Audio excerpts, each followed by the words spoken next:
He began life as a slave and ended it as one of the most influential voices of his era. But Epictetus wouldn't have labeled himself a teacher. He was a philosopher, a Stoic philosopher, a man who pursued a very particular type of knowledge. Knowledge that, when practiced, enabled people to confront and rise above life's inevitable challenges. Drawing from his own difficult experiences and the wisdom of his mentor, the Stoic philosopher Musonius Rufus, Epictetus gained insights that people would journey hundreds of miles to hear. Some came just to listen for a brief hour or two. They sent their children to him, people of means and those without, people of influence, and even the future Emperor Hadrian himself. All sought the privilege to sit before Epictetus. Fortunately, one young man was present consistently, recording what Epictetus taught. Incredibly, those notes endured and over centuries have reached some of the most prominent minds in history. Marcus Aurelius, Emperor of Rome, acknowledged the man who gave him a copy of Epictetus's work in his own journal. Theodore Roosevelt kept a copy during his treacherous River of Doubt expedition. Admiral James Stockdale turned to Epictetus while leading combat missions in Vietnam and leaned even harder on him during the 7 years he spent as a prisoner of war. The examples go on, and perhaps after watching this, you'll see why, and count yourself among those who admire Epictetus. He was truly one of the wisest and most inspiring human beings to have ever lived. Epictetus taught that our first task is to separate things into two categories: external events we can't control, and our own choices, where our agency lies. Where do good and bad reside? Not in events, but within us, in our decisions. Mastering this distinction, he said, would transform your life. The discipline of knowing what's in your power and what isn't. If your flight is delayed due to weather, no amount of yelling will stop the storm. No amount of wishing will change your height or birthplace. You can't force someone to like you. Worse, all the energy you spend trying to move these immovable forces is energy not spent improving what is within your reach. All we truly control, Epictetus said, are the choices we make right now. Focus on identifying what parts of your day are yours to influence and what parts aren't. You'll be calmer, more effective, and far ahead of those still fighting battles they can't win. It's not events that disturb us, Epictetus said, but our judgments about them. This very idea became the foundation of modern cognitive behavioral therapy.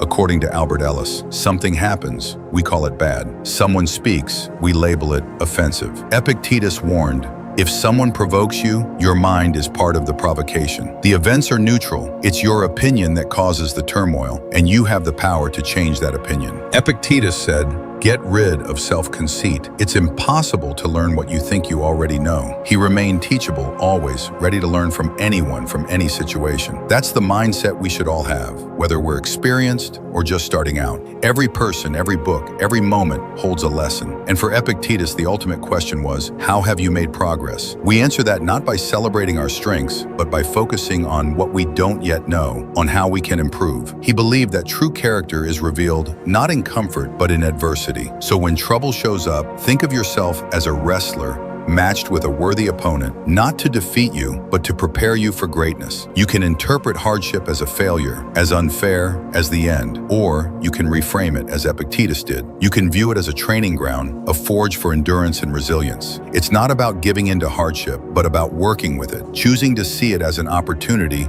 rather than an obstacle. That's how Epictetus rose above his origins and became a lasting symbol of human perseverance. Seneca once said that philosophy's purpose was to offer counsel. He lived through paranoia, bloodshed, and imperial chaos, just as you face your own turmoil. In Stoicism, Seneca found the guidance he needed. He studied deeply, then began sharing his discoveries, writing essays and letters to loved ones, rising talents, anyone who might benefit. No discovery will ever satisfy me, he wrote, if I must keep it to myself. No good thing is pleasant to possess without friends to share it. Seneca said, we suffer more in imagination than in reality. His own life was full of real suffering. A chronic illness, 5 emperors, 2 exiles. Still, he taught that our real problem isn't suffering, but our anticipation of it. We obsess, we catastrophize, and we break under the weight of imagined futures. Pain is inevitable, yes, but needless anxiety, that we can shed. Excellence withers without an adversary, Seneca said. Fire tests gold, adversity tests us. We crave comfort, but that comfort can quietly destroy our potential.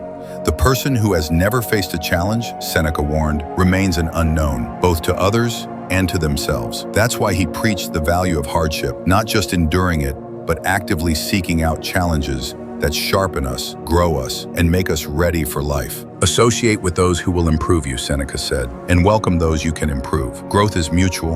Our environment shapes us more than we realize. The company we keep, the conversations we allow, these mold our character. If something is no longer helping you grow, be willing to step away. If something could elevate you, be brave enough to step toward it. Most of death has already passed, Seneca said. We think of death as something in the future, but each minute we live is a minute we lose. Seneca taught that mortality wasn't far off. It was constant. The time you just spent watching this gone forever. What's not okay is wasting time. It's not that life is short, Seneca wrote, it's that we waste a lot of it. So live now. Don't wait, begin immediately. Marcus Aurelius, Rome's last good emperor, was also a Stoic. He lived through war, pandemic, unrest, and moral decay. And in the midst of it, he turned to Stoicism like a man reaching for ointment on a burn. That's what Stoicism was to him, healing. In Meditations, he left a collection of private reflections meant to soothe the soul, his own and ours. One of the most human moments in Meditations comes when Marcus tries to get out of bed. Was I made to huddle under blankets, he asks? It's an inner battle we've all fought. But here's what makes it powerful. Marcus didn't have to rise. He was emperor. No one would punish him for sleeping in. And yet he insisted on rising early. Why?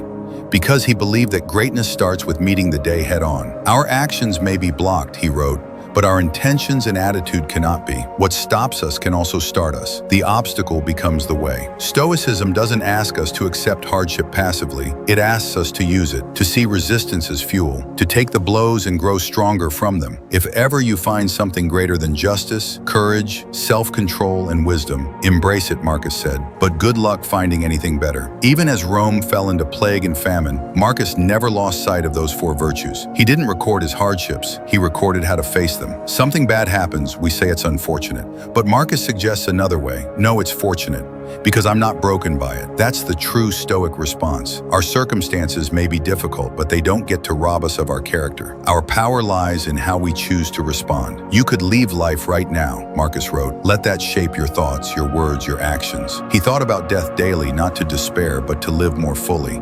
Memento mori isn't dark, it's clarifying. It makes the trivial seem trivial. It keeps us in the present, and it reminds us of what truly matters.